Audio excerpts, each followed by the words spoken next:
Hello, everyone. My name is Lionel Sander, and welcome to our webinar this evening. Before we get started, I would just like you to know that Pembroke Publishers' head office is situated upon traditional territories of the Wendat, the Anishinaabe Nation, the Haudenosaunee Confederacy, the Mississaugas of Scugog, Hiawatha First Nation, Alderville First Nation, and the Métis Nation. And the treaty covering this area of land in Toronto, Ontario, is collectively known as the Willms Treaties of 1923. I also wish to recognize the significant contributions of Indigenous peoples across this land.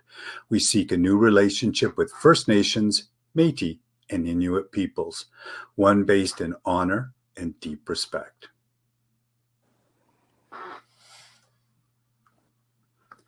And now it's my pleasure to introduce our presenter for this evening, Heather Willms. For those of you that have not attended Heather's previous webinars or maybe one of her workshops, just to give you kind of a sense of everything that she's doing right now. She's a university instructor, reading coach, and intervention teacher whose work includes mentoring, instructional modeling, and supporting both teachers and students in grades K to 8. Heather has 23 years of experience in the classroom, and that includes also learning support and as a district lead teacher. She is a very well-respected literacy leader. She works as a reading consultant and coach for districts, schools, and teachers interested in shifting instruction to align with structured literacy and evidence-based practices. Heather's previous book, This Is How We Teach Reading, explores the what, why, and how of teaching phonics in K-3 classrooms. And today we're moving and talking about her new book that sort of focuses on grades 4 to 7. So Heather, it's great to have you here. Welcome, and I'll pass the virtual mic over to you. Thanks, Lionel. Thanks everyone for coming. It is a busy time of the year, and we are heading into a long weekend though, so that will give everybody a bit of a break. I'm really excited to share with you my new book, Bridging the Reading Gap, and just talking a little bit about the complexities and the joys of teaching in grade 4 to 8, rather than those littles at the beginning of the reading process. As Lionel said, we are going to have a bit of time for conversation, so feel free to pop any questions or comments into the chat, and he will we'll follow that up at the end. So just a little bit more about me. I am the parent of a child who went to school and learned to read very easily, and I'm a parent of a child who struggled with the reading process. And those struggles impacted her whole school experience because of that early start of not being able to read and understand what the whole reading process was all about. So that's my daughter on the left of these pictures here. On the top right is me reading to our grandson, who's now 2, and starting that whole process again. And as I look at my daughter, who struggled and really needed explicit instruction in order to learn to read, I now consider my grandchild, and I'm so excited that that type of instruction will be available to him as he moves into the schooling process. As Lionel mentioned, I also have the privilege of working at Vancouver Island University with students as they prepare to enter the field, and to have that firm understanding of the reading process and all of the strategies that that encompasses. So I just wanted to start by talking about some of the complexities and differences in teaching in classrooms above grade 3 in the area of literacy.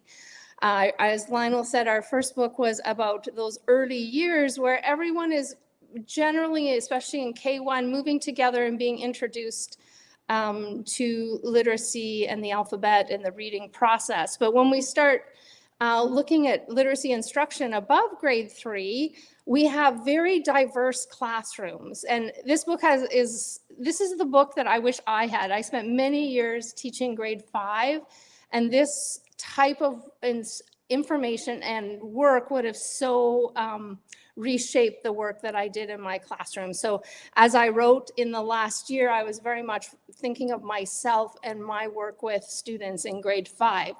So I, back then and today, in an classroom above grade 3, we have students who are still emergent in the reading process. Some of them have not broken the code and started to decode independently. We have students who come to us in those later grades as language learners, and so they are learning the English code as well as language as they're learning. Then we have our typical developing students who are rolling along with the process. And then we have students that are reading far above and comprehending far above what we're working with at the classroom level. So this creates a very diverse landscape for our students, as well as we have a range of students coming to us with social emotional complexities and some behavioral complexities, and it makes our classrooms extremely diverse. In the upper elementary and middle school years, we have more of a focus on content. I know as a grade 5 teacher, I thought I have curriculum I need to teach. What is the most effective way for me to teach this content? It's very difficult to find age-level resources for our students who are emergent. So our language learners who are learning English for the first time and our alphabet and the sounds of the English language that align with the Roman alphabet, as well as students who are working on decoding. And there just isn't a lot of resources out there for those students to do this work that's not considered too young, or students would say, oh, this is so babyish. So how do we do this work with this age level of students? We have some gaps sometimes in professional development of our teachers. I taught grade 5 for many years. I did not know how to teach a child how to read. I didn't understand the process. I felt I was a strong literacy leader, but I didn't understand those emergent pieces and foundational pieces of learning to read. And it's not that teachers in these grades aren't interested in this type of professional development. It's just there's so many pieces when it comes to professional development that they want to be working on. They want to be working on math and science and social studies and management pieces. And so sometimes literacy and emergent literacy hasn't always been the choice. And it's really interesting. One time I was doing a workshop and it was for K to 3. And so, teachers were registering and I was sort of following, and I looked and I was like, oh, there's a grade 11 English teacher that signed up for this workshop. And I thought, well, I better just reach out and make sure he knows, what's happening here, so that, he feels like he's in the right place for his day of professional development. And so I did talk to him and he said, I teach grade 11 English and so many of my students are coming to me without the skills that they need to do the work that I need for them to do. And he said, I'm here today because I want to see where the wheels have fallen off. I want to see, how does this process start? And, what are the pieces that are needed for my students to read and write well? So I just thought it was so wise of him to look back that far to see how that might impact his process. We have what we sometimes term as reading trauma. Steve Dykstra has done some significant work here where we have students who have been on the journey of learning how to read and write for many years, and it has not worked for them. And so entering the classroom and sitting in classrooms every day, knowing that they can't do the work that they're being asked to do or access the text that they're being asked to access, takes a significant toll. And I know my daughter has talked to me about that too, of, you don't know what it's like, Mom, to go every day and have to hide a part of who you are. And so how to build relationships with those students and help them to understand that they can continue to grow as readers and writers. I wanted to move back into the reading rope here. this is based on the simple view of reading. So in the reading rope, we have word recognition times, simple view of reading. So word recognition times language comprehension equals reading comprehension. I know many of you have seen that model before. And then we have the rope, which shows us that, in word recognition, we have the strands that contribute to strong recognition, and then the strands that contribute to a strong language comprehension, which results in strong reading. And as we strengthen and build each strands, we get this really strong reading rope. So with this book that I've been focusing on for 4 to 8, I just wanted to pull up the reading rope here and just show you what areas that we're going to be talking about today and focusing on. So if you look near the center of the graph, and I don't know if my little cursor shows up here or not, but we're going to look at the word level work of learning to read.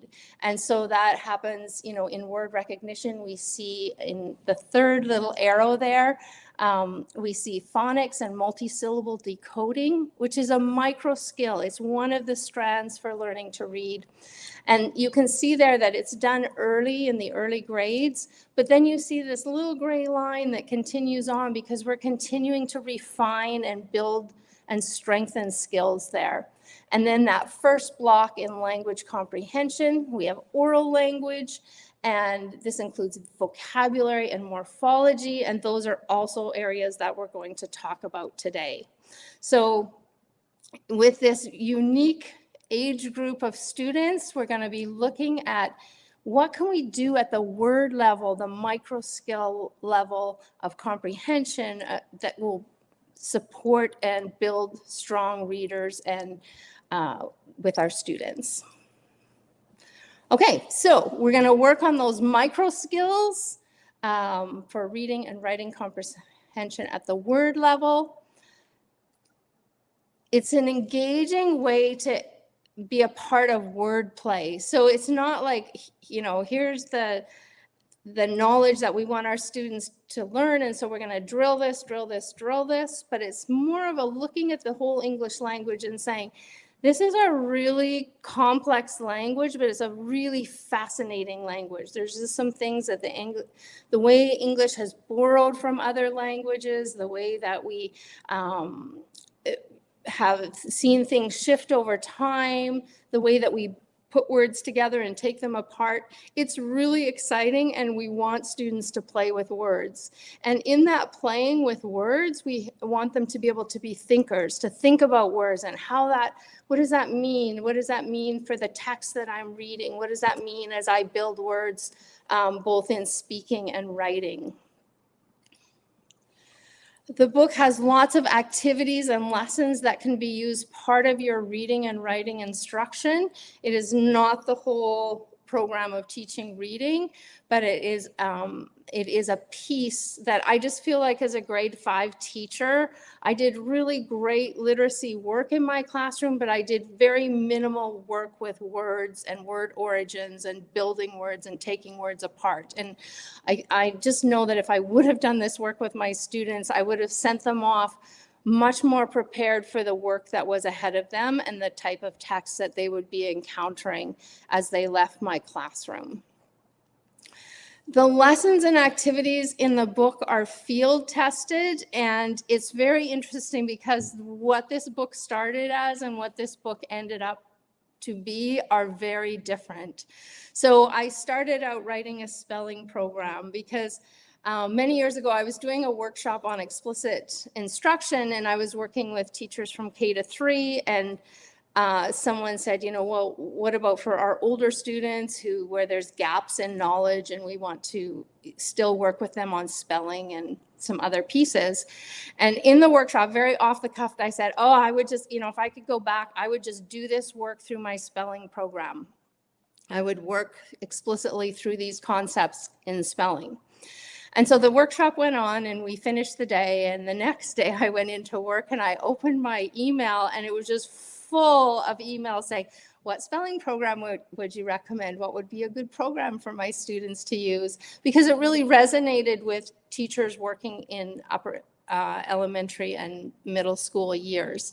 And so I began a quest for a spelling program that would do this work. So it did start as a spelling program. I taught some of the lessons. We had teachers teaching the lessons, but it was just so many concepts in one lesson. And we found that, you know, I would make word lists for the lessons, but they didn't quite fit with what this class was doing or where this class was at. And so at one point I stepped back from the whole process and thought, I need to pull this apart even further. So what you'll see as we talk a little bit about what's in the book is, you know, concepts that have been pulled apart. They work together as readers and writers, but in order to look at them and practice them, we're going to take them apart even further, and that lessens the load for teachers. They're just working on one concept at a time and then bringing in other concepts to build a comprehensive program. So it was quite an interesting journey. So this is the layout of the book. There are 5 chapters. The first chapter is an overview of the research and instructional approaches of teaching reading. So how does the brain learn to read? How does the brain store words? Things like assessment and screening, those pieces are all within the first chapter. Chapter 2 is focused on vocabulary. Chapter 3 on morphology. Chapter 4 on spelling, and Chapter 5 on decoding multisyllable words. So what's happened is we're pulling apart reading concepts that are really deeply interwoven. So if you were working within, let's say, the decoding multisyllable words part of the book, you would realize, oh, I might need to go back and teach some spelling concepts here in order for my students to do this work well. Or I'm doing some morphology work, which is really vocabulary work as well, as students learn about the meaning parts of words. But that's the layout of what the books looks like. So each chapter contains foundational knowledge on the concept being addressed. So what do we know about this concept, and what do we need to know as educators about these concepts as we introduce them to our students? There's 41 classroom activities. These are activities that you can do throughout your programming. I found I have always had those 10 to 15 minute blocks, like I'm waiting for hot lunch, or I'm waiting to go to the assembly, or I've got a few minutes at the end of an instructional block that we're finished the work that I had planned. So there's lots of little 10 and 15 minute activities that you could do with your students to focus on word building and vocabulary building. There's 21 complete lesson plans so that you can just open it up and it will walk you through how to introduce concepts to your students. There's scaffolded activities and lesson suggestions. So at the beginning, I was talking about the complexities of the classroom and the range of learners. I mean, my heart is for each skill level that we see in our classrooms today.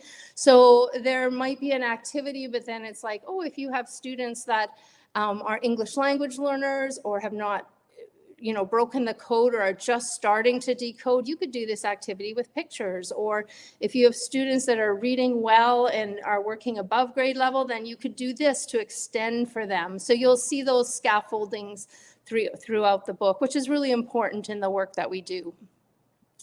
The worksheets are there to be used, but they're also a template for further practice. So if you're doing a sort, and I'll show you a worksheet where you're sorting pairs of words. You might do that worksheet, and then you could do it again with another set of vocabulary words in order to continue the practice, but with a fresh set of words. And then there are links to websites, and there's a resource list at the end. So I thought I'd just sort of walk through each of the chapters and let you know what's in it, and we can talk a little bit about reading and strategies along the way. There's lots of lists and charts in the book, because I find when I'm teaching, it's really hard for me to on the spot generate examples. So this little chart, this is a piece of a chart, but it's in a lesson on teaching idioms. Almost all languages use idioms or have idioms as part of their language, but it's really difficult for some of our students, especially language learners, to learn those idioms in English. I remember teaching a music class, and I told the students they needed to pull up their socks, and I remember this little one looking down at her socks and going, they're up. That was an idiom for her that she did not know. So this is just a list of idioms that, you don't have to be pulling things off the top of your head. They're there for you. And I'll show you some other lists as we go through. Okay, chapter 1 is foundational knowledge. As I mentioned, what do our students need in order to become competent readers? What does the research tell us? We have a large body of research. It is a very global audience today, which is so exciting because around the world, we're really working and wanting to support our students as well as our teachers in doing this work. And so what's so interesting is that many countries have looked at, large bodies of research around reading and have come to the same conclusions about what we need, which is super exciting. And so what do we know that we need in order to teach our students how to read? There's an overview of screening and assessment within the multi-tiered system of support framework. So what is screening? What is assessment? When do I do these pieces? And what if I don't have time to do much of it, or it's just so overwhelming? Where can I start? And then there's a little bit on English language learners. Before I came to Vancouver Island, I was the district lead teacher for English language learners in a district in Alberta. So I have a passion for working with those students, especially at this grade level that are coming in. There's just so many things changing in their lives, and now they're having to learn a new language and to be literate in that language as well. So there's some pieces to keep in mind for language learners at this level. And then intervention. I have a passion, of course, for intervention because I spent years as an intervention teacher and a learning support teacher.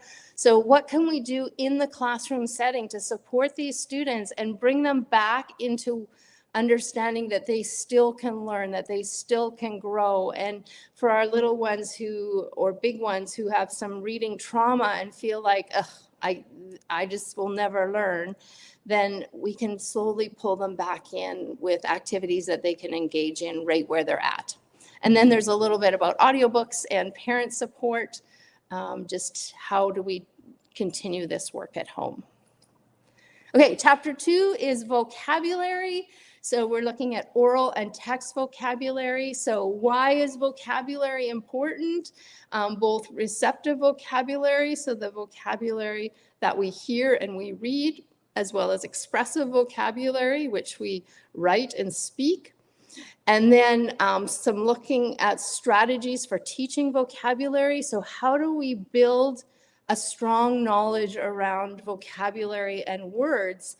And one of the big things is we need to be able to do that work, look at words within context. So how do we do that if we want to look at a list of words and they're not actually in a story? So how do we provide context then for those words and, ideas around not only just hearing and looking at that word in different contexts, but also what are the words that are similar to this word? What are the opposites of these words so that we can build a strong knowledge base for the words that we're looking at? The tiers of vocabulary, and I'm just going to pop to that slide. This would have been a game changer for me if I would have known this when I taught grade 5. Vocabulary can be grouped into 3 tiers. The first tier is everyday language that our students know and use, high frequency words like car, house, run, flap. And then tier 2 are those less frequent words that appear across curriculum. So it's that rich vocabulary that no matter what we're reading and looking at as far as topic-wise may show up there. Words like examine, explore, temporary, reasonable. And then tier 3 vocabulary, which are low frequency domain specific words like photosynthesis, interface, latent. These are words that I, as a grade 5 teacher, I thought this is my work. My work is tier 3 words. As I teach content, my students need to have the vocabulary to access that content. And it's true, though that was my work, but what I didn't understand is that the more tier 2 word instruction I gave and provided to my students, the more access they would have to text with those words. So that would have been just so helpful for me as a grade 5 teacher. So a lot of the vocabulary work that we look at is around how do we build that tier 2 vocabulary, that rich vocabulary that will support our students in what they read and hear. And then functional vocabulary is also really important. So a word like because, what does because do? Well, because is a flag that what comes next is going to explain what was just said. So that's very helpful, especially for students who struggle with comprehension, is those functional words will give them information about how the text is organized and what that next piece of information is going to be about. And I always laugh at myself because many of us have written tests that are like compare and contrast. Those are both functional vocabulary words. Compare means tell me what's the same and what's different, and contrast means tell me what's different. So do we need to ask students to compare and contrast? Well, not really. If we understand the meaning of the words, we just need to ask them to compare if we want same or different. So that's a little bit of a for me as an educator, that not using vocabulary appropriately. There's lots of activities to build vocabulary in the classroom. There are full lessons, again, on vocabulary, some work on idioms, and then some worksheets that you can use to do vocabulary work. So there's the 3 tiers of vocabulary, really working on tier 2. If you work with language learners and use BICS and CALP, so basic interpersonal communication, that would be tier 1. And then CALP, cognitive academic language, that would be your tier 2 and tier 3. That's the world that you live in. So here's an example of what the activities look like. They're just listed at the end of each chapter. So this one has vocabulary bingo, but there are various ways that you can do that to build knowledge around a set of words. So you might read the word and the students would look for the meaning on their bingo card, but you might also read the meaning and they have to look for the word on their bingo card. Or they might have to look for an antonym where you read the word and they have to find the opposite or a synonym, or just different types of ways of doing bingo to build that vocabulary. Word of the day, bulletin boards, there's all kinds of activities you can do within your classroom. This is an example of a worksheet. So this is after doing some extensive teaching in vocabulary, then students are given sets of words, and there's a little review up there of what they mean, and then they have to sort them. So if the word is crooked and straight, is that a homophone, a homograph, an antonym, or a synonym? So there's that type of worksheet work. Chapter 3 is morphology. I just love the work of morphology. So what is morphology? Morphology is looking at the meaning chunks in words. And why is it important? Well, if students understand those chunks, it gives them access to understanding the word. And so we look at Latin-based words, which have bases, the meaning piece, and then affixes, prefixes, and suffixes, and then Greek combining forms as well. So I always like to use the example of the word port. The word port means to carry. And sometimes when I talk about the word port, they're like, well, what about an airport? And what about a seaport? Well, things that are carried in and out means it's a seaport. So Vancouver is a seaport, but Comox, it is not a port because we have a marina, but things aren't carried in and out. So if students understand that port means to carry, then if they're reading an adventure book and the characters are in a canoe coming down the river, and then they have to stop and portage, they might not know what portage means, but if they know that, port is something to do with carrying, I bet they have to carry their stuff when they get to the waterfall or to the rapids. So it really helps our students to access text as well as build and write as well. And there are activities and lessons and worksheets in this one as well. So here's an example of a lesson, a very introductory lesson to morphology on, what are bases and what are affixes. All of the lessons are structured in the manner of explicit instruction of I do. What does the teacher do at the beginning of the lesson? Then we do. What are we going to do together as a class with this concept? And then you do. What are you going to do? What activities can you do to show that you have understanding and further practice of this concept? And of course, we know that with this model, it might not be I do, and then we do, and then you do, and we move on. It might be I do, and then we do, and then, oh, maybe we need a little bit more instruction. So back to I do, we do, you work independently. Oh, we're still not there. So we're going to come back to do some things together and then release again to our students working independently. So all of the lessons are set up that way. Okay, and then this is an example of an activity for morphology. It's super fun. This is, again, that whole thing of wordplay and thinking about words. So this is a shifting syllable stress activity. So when we have a word like the word contest, which is either a noun, it's a thing, a contest you can enter, or you're in a contest with someone. If we add the affix ant to make it the person who's in the contest, the contestant, there is a shift in syllables. So contest is how contest, the focus is on con. That's our syllable stress, contest. But when we change it and add ant, it becomes contestant. So this is really helpful for our students to be aware that these shifts happen as words are built, and that this will affect then their fluency and pronunciation of words. Super fun work to do. This is another example where students are given a word bank, and then they're to find the base and then to say what is the meaning. So for the base graph, it's a Greek combining form graph. It means to write, and then they would list as many words as they could think of that have the word graph in it. So telegraph, graphite, photograph, that one's done for them. So just students are generating these lists. You can do this work in pairs, which is really great because then you have some language building happening at the same time. Okay, chapter 4 is spelling. So this was going to be the book, and now this is a chapter in the book.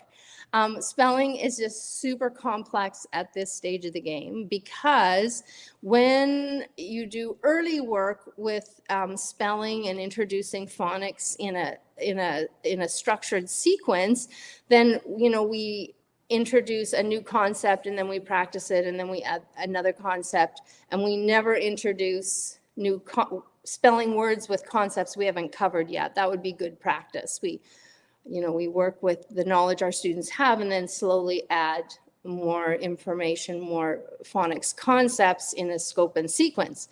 By the time they come to us in grade 4, 5, 6, 7, 8, there's a wide range of concept knowledge within the classroom.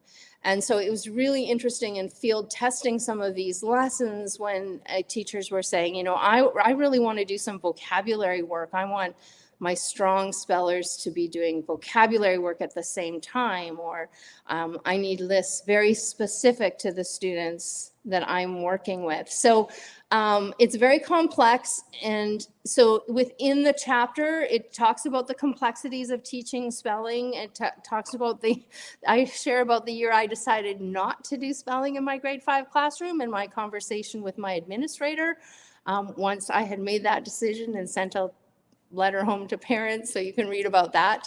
But how to create lists for our classes, how to mark spelling instead of just it's right or it's wrong, but can we look actually at the spelling and give students credit for the pieces that they do understand. Some key spelling concepts for 4 to 8. So I have the privilege of working with a lot of teachers and looking at a lot of assessments and screens. And so today I can tell you that after looking at hundreds and hundreds of screens, most of our upper elementary and middle school students struggle with vowel teams, complex consonants like TCH and DGE, and hard and soft C and G. Like those are just, they consistently come up as concepts that students struggle with. So there's a set of concepts that you can teach. There are multiple word lists. It was so funny because my editor, when she first started, she was like, we need to recognize like who built these word lists. So like, where did you get them from? And I'm like, oh, these are from the work that I've been doing over the years. And then at the end, she was like, okay, so now we need to say where these lists came from. And I'm like, yeah, these are lists that have been generated in the classroom over time. So, and again, that you don't have to go hunting for lists. They're there for you, activities, lessons, and again, some spelling worksheets as well. Some of the lessons, not every concept has a lesson, but concepts like schwa, which many of our students haven't been exposed to or maybe don't fully understand, that would be a full lesson. Okay, so here's an example of activities. So the first one there is word seekers. So you would, after you've been working on spelling for a while, your students would have packs of cards, and you can scaffold these so that, you have more complex words and spelling for your students who read and spell well, and you have some emergent packs of cards. It doesn't matter. The students spread out their cards, and then you as the educator is like, I want a word with a schwa in it. And then the students have to find words in their list and hold them up that have schwa. Or I want a list with a hard C in it. And students look through their pack of cards and find the word and hold it up. So lots of fun there.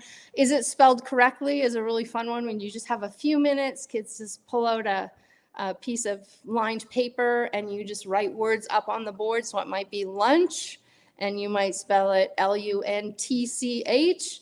And then they have to write it. They fold their paper in half and they have to write it. Is it spelled correctly or is it spelled incorrectly? And then if it's incorrectly, they have to write beside it the correct spelling. So it's a really quick activity that you can pop into any part of your day. But again, focusing on, what was the concept when we have the silent T for CH? What was the rule then? Lunch.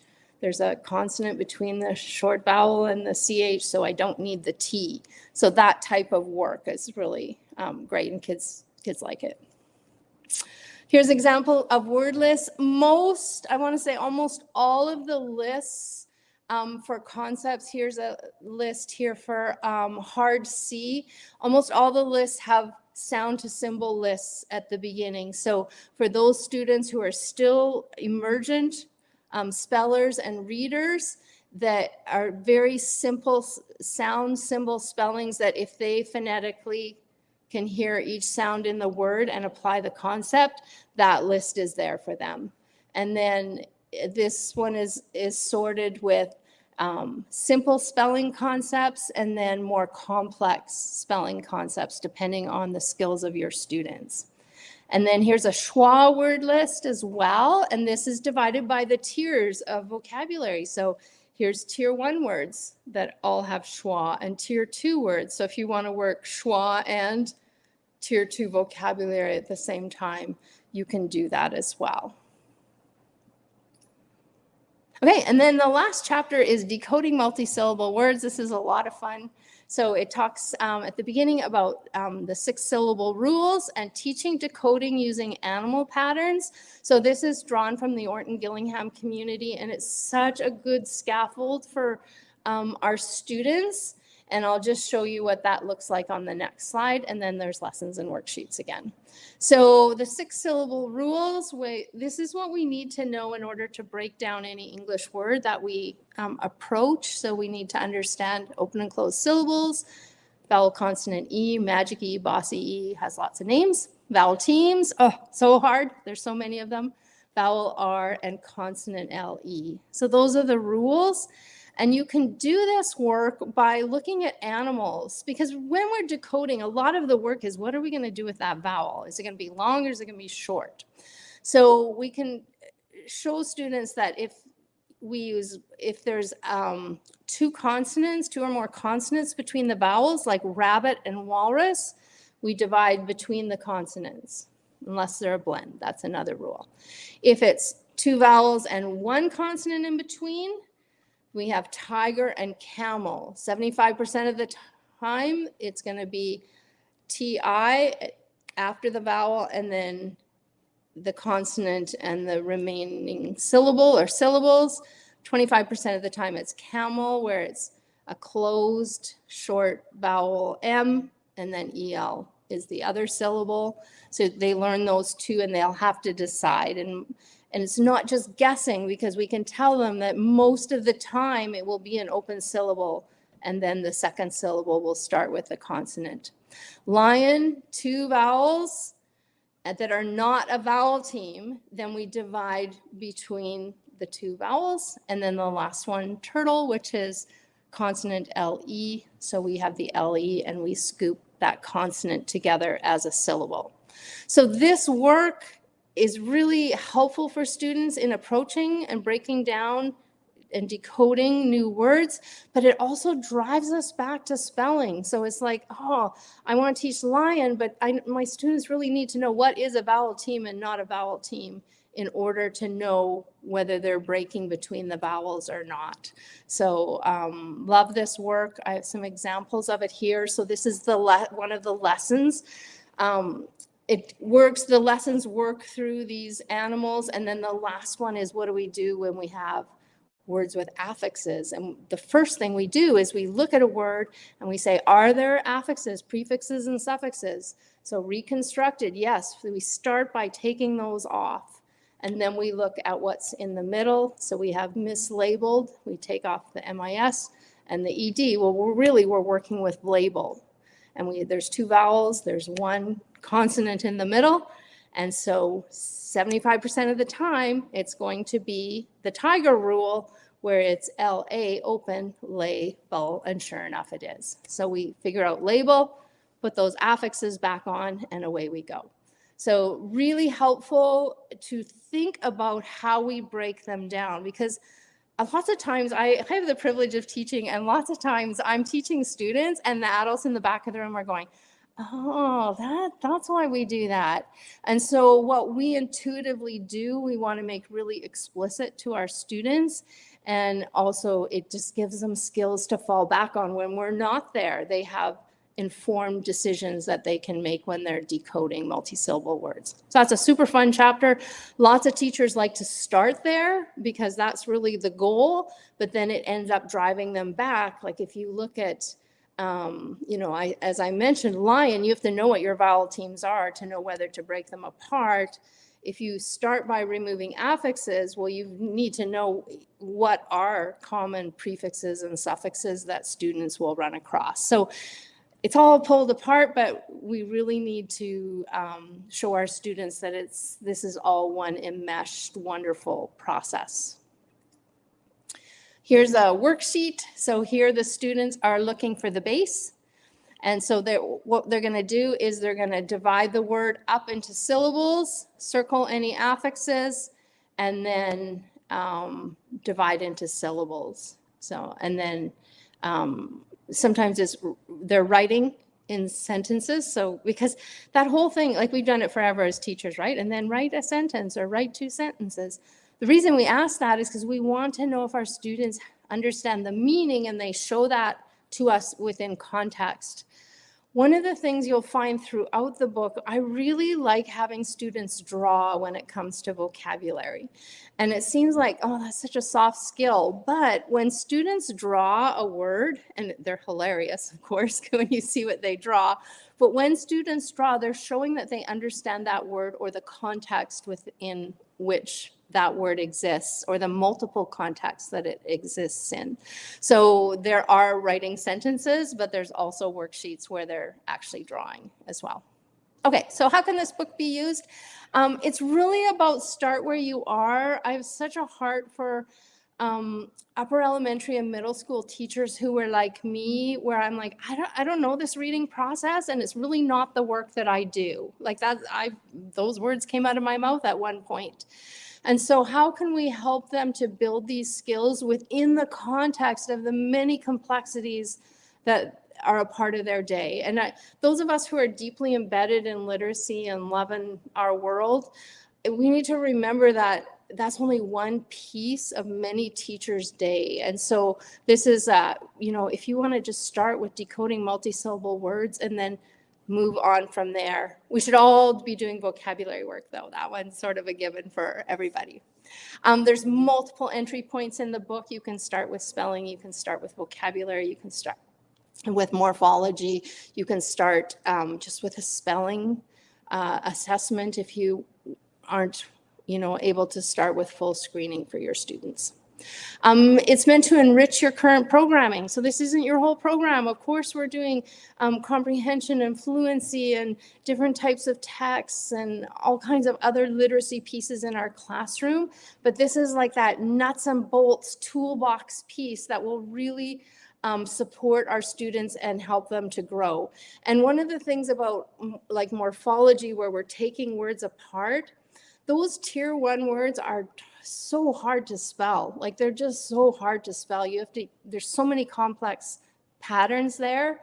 But when you start taking words apart into syllables and those Latin-based words, the spelling is really quite easy. And so we can build some confidence for our students who feel like, I'm never going to get this. Things like idioms they can engage in. It's super exciting to see those students start to engage and see themselves as being able to access what's happening in the classroom. It's opportunities for students to enter into wordplay and to think about words. And also, we can learn along with our students. So it might be new for you, but you can learn along with them. I'm still looking up some of the meanings of suffixes, especially.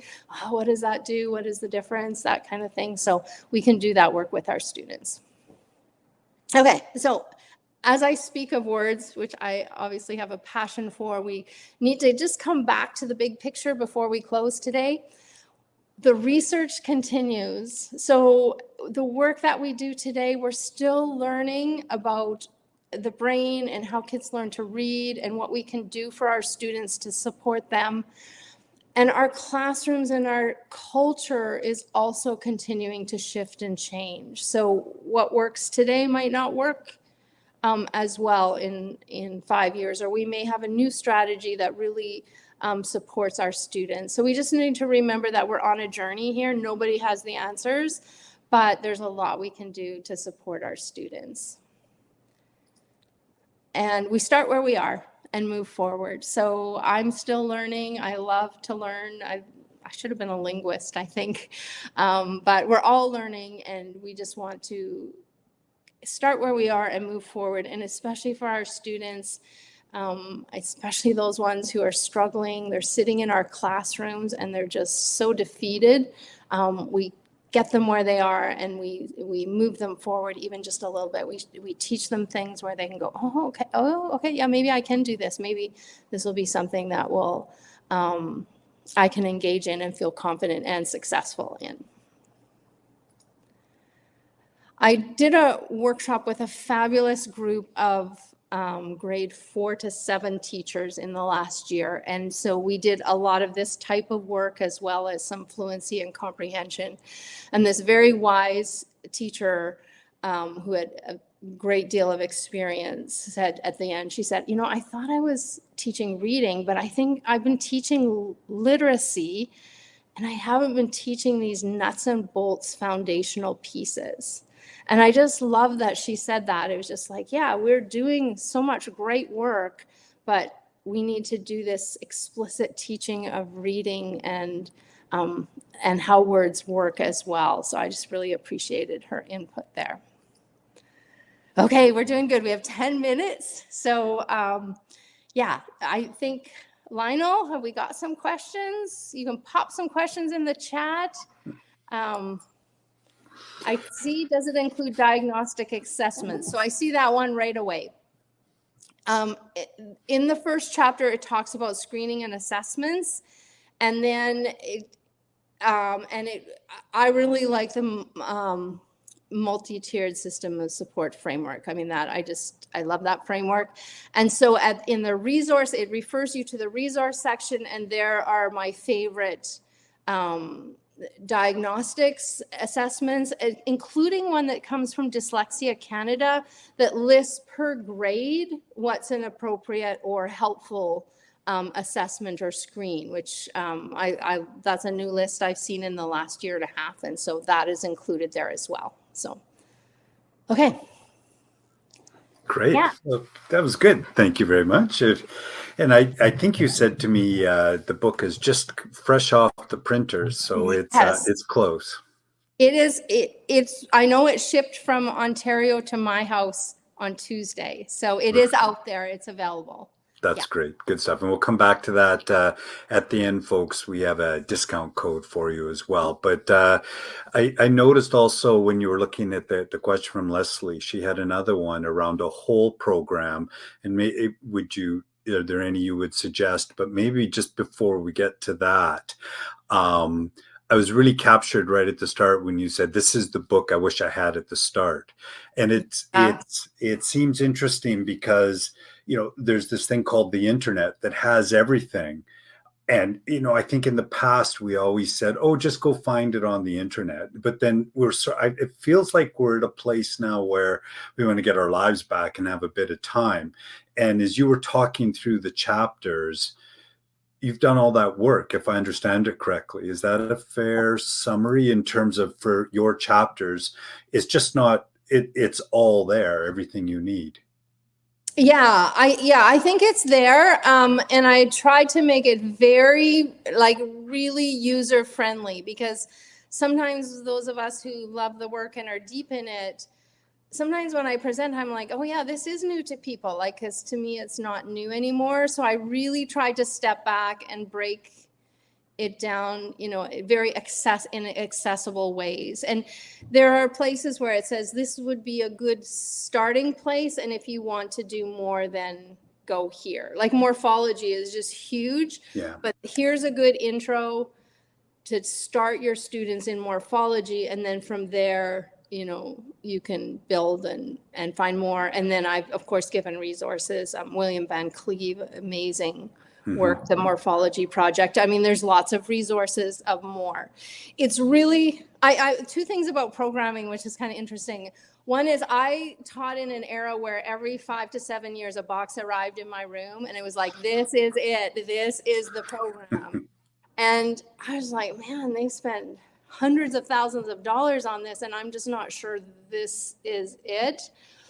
And because our classrooms are so different, and I certainly saw that in the field testing of things, is that what one teacher was like, oh, this is brilliant. The next teacher was like, this took us 3 days to slog through. So it's really about what skills do we want to teach, and then, using the word lists and the strategies of where our students are at. And it's hard to capture that on PowerPoint slides, but in the book, I get the sense that yes, there's lots of ideas, but then there's also the rationale, which is always nice to know why I'm doing that. Is that a fair statement? Yeah. This is it. Each one starts with, this is why vocabulary is important. This is what the research tells us about morphology. The research tells us that 75% of our words, our kids could break down morphologically and understand. That's pretty powerful. Yeah. So it starts with the why. Why am I teaching this in the first place? Which maybe that's me as a classroom teacher. I've been told over the years what I should teach without the why. Yeah. And then it's like, here's how we can do that work. And often when I present that way as well. Here's what the research says. Here's what we know.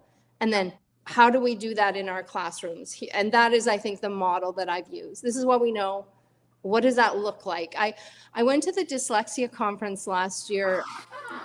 It was very interesting because they talked a lot about translational researchers. It's like, oh, okay. I think that's me, where you look at all the data and then say, what does that look like in the classroom? Yeah. I love teachers. I think it is so complex right now. And so we want to equip our teachers. One of my favorite quotes, it's on my email, Louisa Moats, informed teachers are our best insurance against reading failures. Programs don't teach, teachers do. Yeah, there's so much in that quote. So, yeah. Great. Maybe just as a little bit of a plug as well. I know you've done this other book for, I guess, primary kind of 1 to 3, whatever Yes. grades you would put in there. Is there any sort of connection between the two books? I think one of the pieces, there is a couple places where I refer back. If you feel like your students need a full scope and sequence in phonics, then that you might want to choose that book and start at the beginning and do that full scope and sequence. What I've included for phonics and spelling is these are the big ones that we see often. Do a spelling screen and see what pops up. And then there's some really great emergent strategies in the first book. There's chapter 4, Yeah. evidence-based strategies that you could use with your older students as well. Perfect. Good. Good.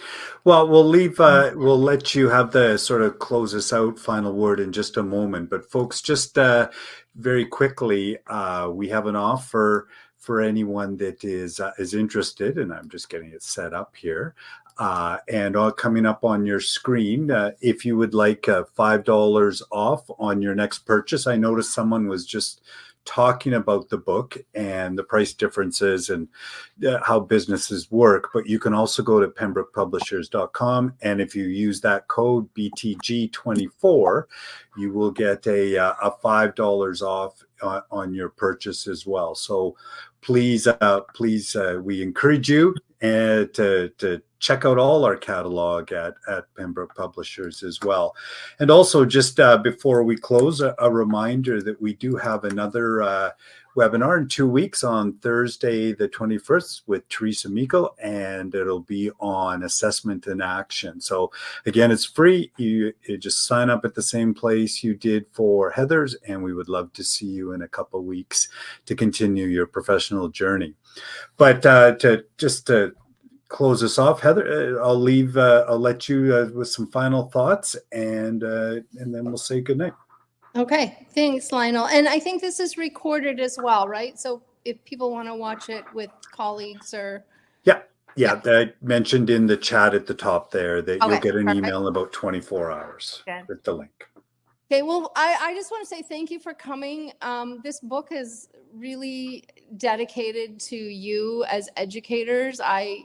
My career has been rich because of the work that people have built into my life, and just an acknowledgement of how challenging this work is now. And so thank you for the work that you do with students and also with supporting teachers in doing this explicit work. So, and thank you for coming. It's November.